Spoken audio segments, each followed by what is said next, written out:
Gérard Lanvin n'a jamais eu la langue dans sa poche.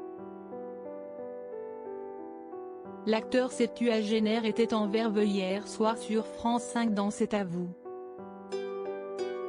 Anne-Elisabeth Lemoine le recevait aux côtés de Mathilde Seigné pour évoquer le téléfilm L'enfant de Juste, téléfilm de Fabien Otteniente, Camping, adapté du roman éponyme de Christian Signol, diffusé le soir même sur France 2.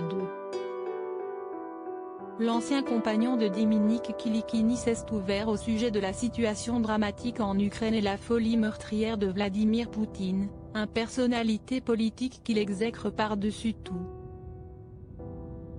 À partir du moment où un barjot arrive, tout est possible.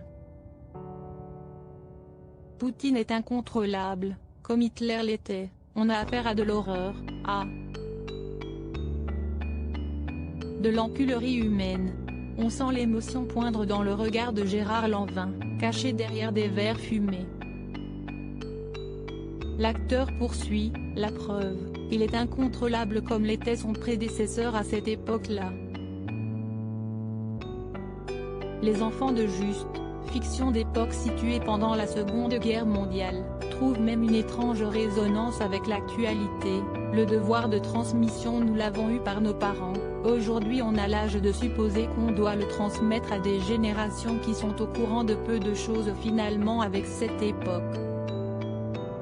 Et leur faire comprendre qu'il faut être vigilant et concerné. Il faut aussi pleurer quand on voit des choses comme celles que l'on voit en ce moment. Gérard Lanvin taille des shorts pour l'été. Gérard Lanvin se montre plutôt en verve quand on lui demande de parler politique. Si est notamment avec humour qu'il est revenu sur les toccades des anciens présidents de la République Nicolas Sarkozy et François Hollande. Si est pas moi qui ai inventé Carla et moi. Si est du sérieux, si est pas moi qui ai inventé l'idée que Hollande se fasse gauler comme un abruti en scooter et qui continue à ouvrir sa bouche celui-là. Franchement, si on doit parler des gens, on pourrait le faire très méchamment. Gérard Lanvin taillera-t-il un short à Vladimir Poutine pour l'été? Loading widget.